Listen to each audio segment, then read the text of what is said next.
पिछले क्लास में हम लोग क्रिया और उसके अन्य भेदों के बारे में पढ़ा समझा।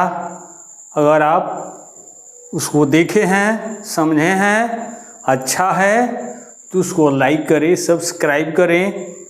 इसके बाद में हम आपको संक्षेपण के बारे में बताने जा रहे हैं जो इंटर के एग्ज़ाम में आता है, हिंदी में भी होता है और इंग्लिश में भी होता है। तो आप आइए संक्षेपण के विषय में समझिए और 5 नंबर पक्का कर लीजिए। बार बार इस वीडियो को देखेंगे समझ में आ जाएगा। ये आपको हिंदी में 6ठा नंबर क्वेश्चन पर होता है। आप आसानी से इसको बना सकते हैं, याद कर सकते हैं। अब आइए हम आपको समझा रहे हैं। संक्षेपण का अर्थ होता है बड़ा को छोटा करना। संक्षेपण का अर्थ होता है बड़ा को छोटा करना। अब आपके सामने प्रश्न में गद्यांश दिया होगा 2 ठो। अब दोनों गद्यांश में से आपको 1 ठो बनाना होगा इंटर के हिंदी में। तो आप गद्यांश को पढ़ेंगे समझेंगे कि कितना लाइन में दिया है, कितना शब्द में है। आप ध्यान से एक बार जब पढ़ लेंगे आपको सब समझ में आ जाएगा। पढ़ने के बाद में ही काम करना है आपको संक्षेपण का। संक्षेपण को जो परीक्षा में दिया है गद्यांश उसको नहीं उतारा जाता है, उसमें से छोटा करके लिखा जाता है। अब कैसे छोटा करके लिखा जाता है अब हम इसको समझेंगे।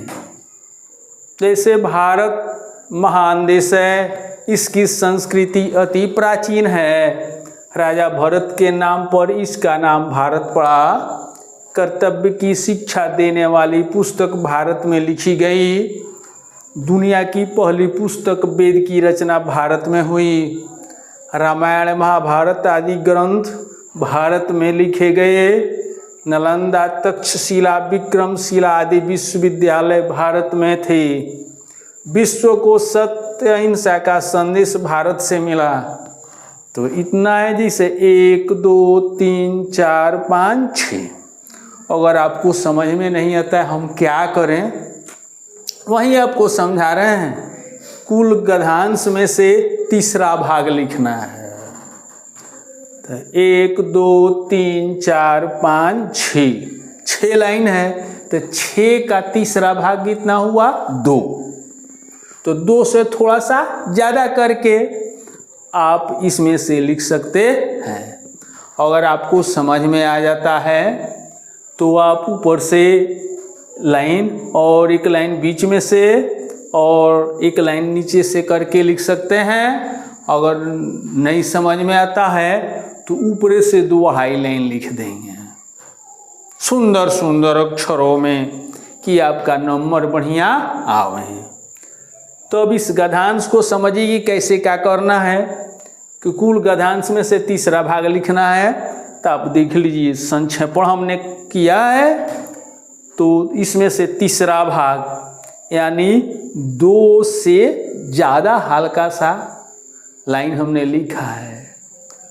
इसमें जैसे 1 2 3 4 5 6 7 8 9 10 11 12 13 14 15 16 17 18 19 20 21 22 23 24 25 26 27 28 29 30।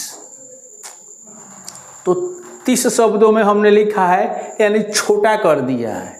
लेकिन आपको तो लिखना है विशेष शब्द में। आपको समझाने के लिए हमने बताया कि आप इसको छोटा करेंगे। तो आप संक्षेपण कर लेने के बाद यानी इसमें से छोटा करके लिख लेना है।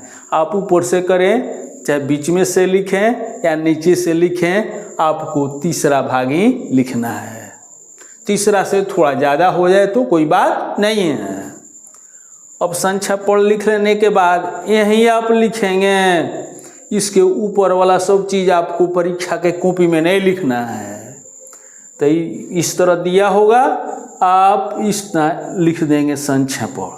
अब इसके साथ आपको क्या करना है, शब्दों की कुल संख्या बटा 3 लिखना होगा।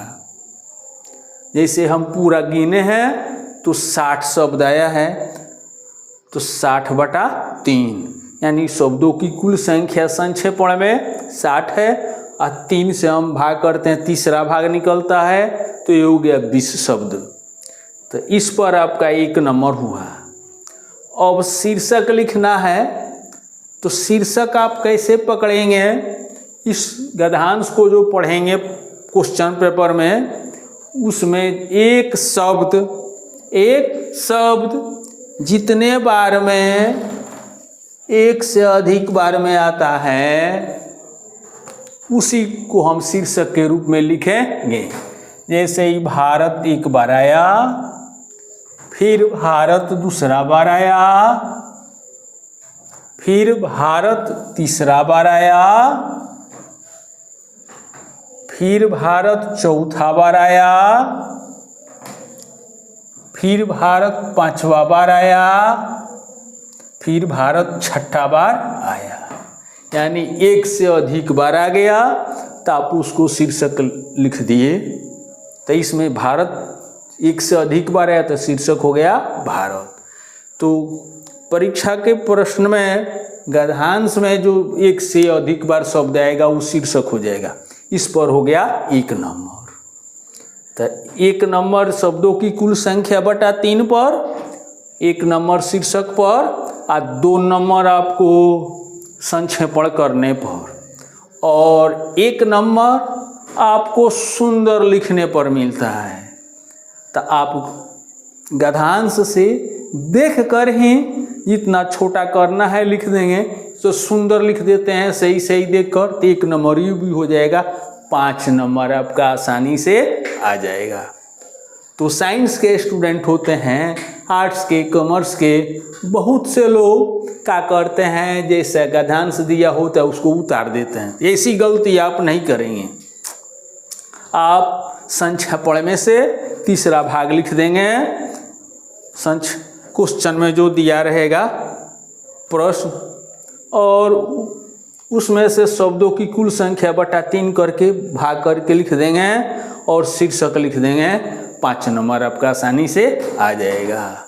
अब आप संक्षेपण को बार बार समझेंगे कि इंटर में से, कॉमर्स के एग्जाम में, साइंस के एग्जाम में और आर्ट्स के एग्जाम में निश्चित आना ही है।